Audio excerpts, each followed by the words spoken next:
आप सभी का हमारे YouTube चैनल पॉलिटिकल माइंड में एक बार फिर से स्वागत है।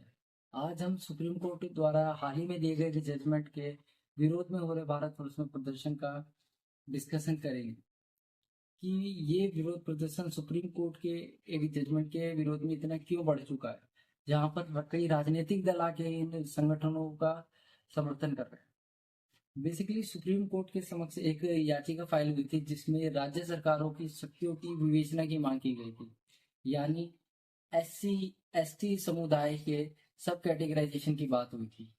क्या राज्य सरकारों के पास ये शक्तियां हैं कि वो उनका सब क्लासिफिकेशन या सब कैटेगराइजेशन कर सकते? सुप्रीम कोर्ट के मुख्य न्यायाधीश DY चंद्रचूड़ जी ने 7 जजों की एक कॉन्स्टिट्यूशन बेंच बनाई, जिनमें ये मैटर डिसाइड होना था क्या राज्य सरकारों के पास ये शक्तियां हैं कि SC ST का सब कैटेगराइजेशन कर सके।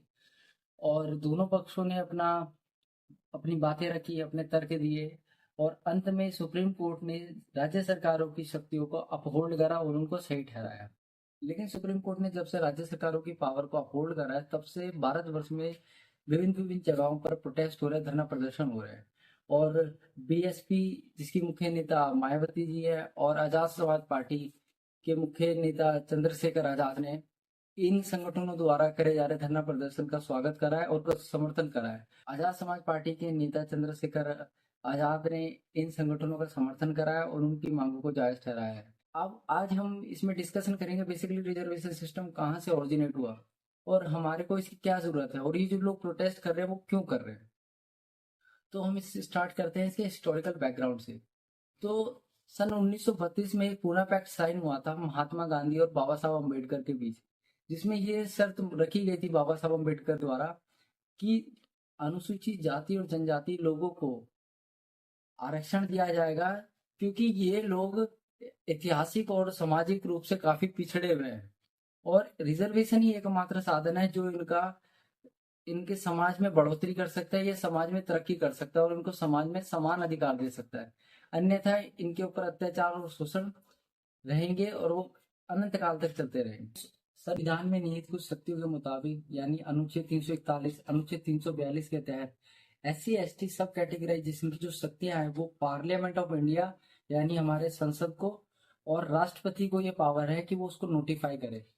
ये अभी तक राज्य सरकारों द्वारा या राज्य सरकारों को ये शक्तियां नहीं थी कि वो इन चीजों का या इन SC ST कम्युनिटी का सब कैटेगराइजेशन कर सके। जब से सुप्रीम कोर्ट ने जजमेंट दिया कि राज्य सरकार भी ये कर सकती है, सब कैटेगराइजेशन ऑफ SC ST हो सकता है, तब से देश भर में विभिन्न विभिन्न जगहों पर प्रदर्शन हो रहे हैं।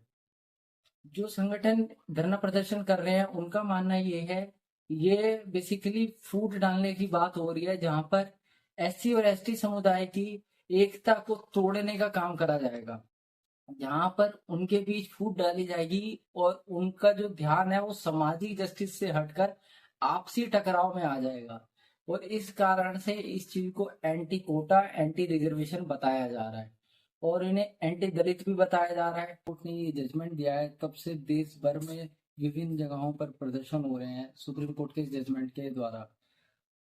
जो संगठन धरना प्रदर्शन कर रहे हैं उनका मानना ये है बेसिकली समाज के अंदर खासकर दलित समाज और आदिवासी समाज के बीच में फूट डालने की बात है और धीरे धीरे करके ये रिजर्वेशन सिस्टम को ही खत्म करना चाह रहे हैं।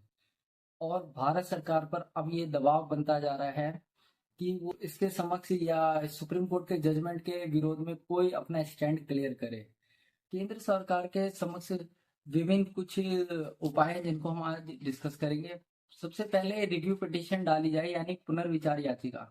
यहाँ पर सुप्रीम कोर्ट से ये मांग करी जाए कि जो आपने फैसला सुना है उसका पुनर्मूल्यांकन हो, उसमें फिर से दोबारा दोनों पक्षों की सुनवाई होगी, दोनों पक्ष अपना पक्ष रखेंगे फैक्ट्स के साथ और फिर सुप्रीम कोर्ट उस पर जजमेंट देगा। दूसरी चीज ये है कि या तो संसद में जो केंद्र सरकार है वो बिल प्रस्तावित करे, बिल पास कराए और रिजर्वेशन सिस्टम या कोटा सिस्टम को बरकरार रखे और उस पर अपनी संतुष्टि दे। जैसे कि ये धरना प्रदर्शन कर रहे संगठनों की मांग भी है कि स्पेशल कोटा बिल पास करवाया जाए। अब देखना यह है केंद्र सरकार क्या कदम उठाती है और वो इस रिजर्वेशन सिस्टम को कैसे लेके चलती है। भारत में जो रिजर्वेशन सिस्टम है बेसिकली इकोनॉमिक बेस पे कर दिया गया है। भारत में जो रिजर्वेशन सिस्टम काम करता है वो बेसिकली सोशल इकोनॉमिक या सोशल हिस्टोरिकल या सोशल कल्चरल इनजस्टिसेस के विरोध में है, ना कि इकोनॉमिक बेसिस पे। पर हाल ही के दिनों में ये पाया गया है कि जितना भी रिजर्वेशन सिस्टम भारत में चल रहा है उसको एक आर्थिक पहलू में ढालने की कोशिश की गई है कि जी कोई वर्ग इतनी आय कमाता है तो वो पिछड़ा नहीं है, कोई इतनी आय कमा लेता है तो वो पिछड़ा है। इस प्रकार से उसका मूल्यांकन करा गया है। लेकिन बाबा साहब ने एक बात कही थी कि जो आरक्षण है ये कोई चैरिटी नहीं है, ये उनका राइट है ताकि एक लेवल प्लेइंग फील्ड हो सके और सोसाइटी में वो बाकी सभी वर्गों के समक्ष इक्वेलिटी में आके खड़े और अपने भागीदारी को आगे बढ़ा सके। ये कोई चैरिटी नहीं है, बाबा साहब ने ये कहा था। लेकिन आज के समय में रिजर्वेशन सिस्टम इकोनॉमिक बेसिस पे कर दिया गया है। इसमें उन फैक्ट्स या उन तथ्यों को मद्देनजर नहीं रखा जा सकता या मद्देनजर नहीं रखा जाता जानबूझकर, जिनमें सामाजिक आर्थिक सामाजिक सांस्कृतिक वो मूल ढांचे हैं जो जिसने भारत में वर्ण व्यवस्था कायम करी है। और इसी वर्ण व्यवस्था के कारण भारत में जो जातिगत जातिगत डिविजन है या वर्गीकरण है वो ज्यादा हावी हो चुका है, और इसी को कम करने के लिए रिजर्वेशन सिस्टम भारत में लाया गया था।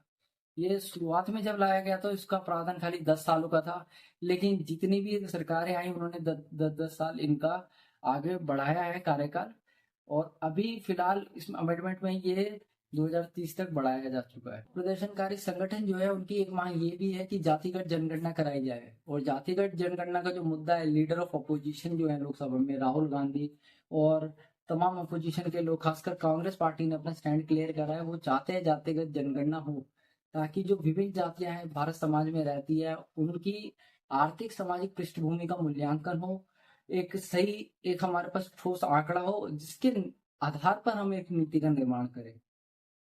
बाकी कि देखते हैं आने वाले समय में केंद्र सरकार क्या कदम उठाती है और ये धरना प्रदर्शन कब तक जारी रहता है। बाकी पॉलिटिकल माइंड से जुड़ने के लिए, वीडियो देखने के लिए आप सभी का बहुत बहुत शुक्रिया। Thank you so much.